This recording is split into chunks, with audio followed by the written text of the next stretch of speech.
রুকিয়া কি? রুকিয়ার উপকারিতা কি? রুকিয়া কাদের জন্য? জিন, জাদু, বদনজর, ওয়াসওয়াসা ইত্যাদি সমস্যার জন্য খুবই ইফেক্টিভ একটি চিকিৎসা এবং শরীয়ত সম্মত একটি চিকিৎসা হচ্ছে রুকিয়া শারিয়া। আসসালামু আলাইকুম ওয়া রাহমাতুল্লাহি ওয়া বারাকাতুহু।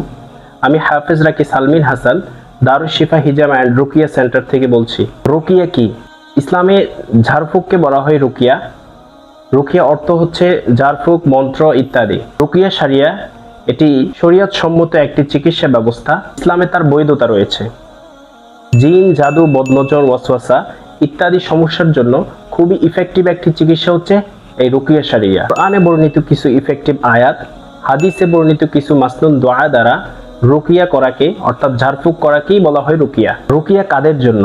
একজন সুস্থ সবল মানুষ শারীরিক এবং মানসিক প্রশান্তির জন্য রুকিয়া চিকিৎসা করতে পারে, অর্থাৎ নিজের রুকিয়া নিজেও করতে পারে।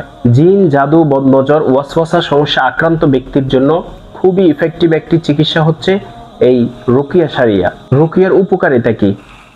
জিন, জাদু, বদনজর, ওয়াসওয়াসা বা ব্ল্যাক ম্যাজিক এই জনিত সমস্যার সাথে আমরা যত বেশি ব্যাপক পরিচিত, এর সমাধানের ব্যাপারে আমরা ততটাই বেশি অজ্ঞ। যেমন খাবার খাওয়ার চেয়ে খাবার হজম করে বের করে দেওয়া আপনি আমার জন্য খুবই জরুরি, না হলে আপনি আমি কি হতে পারি? ক্ষতিগ্রস্ত হতে পারি। তদ্রূপ জিন, জাদু, বদনজর, ওয়াসওয়াসা, ব্ল্যাক ম্যাজিক ইত্যাদি জনিত সমস্যা আক্রান্ত ব্যক্তি খুব দ্রুত রুকিয়া শারিয়া দ্বারা সুস্থ হওয়াটাও জরুরি।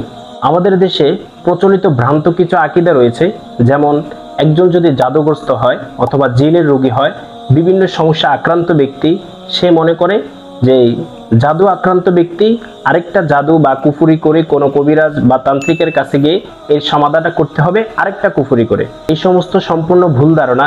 এটি থেকে আমাদেরকে পরিত্রাণ পেতে হবে, আপনি আমি সচেতন হতে হবে।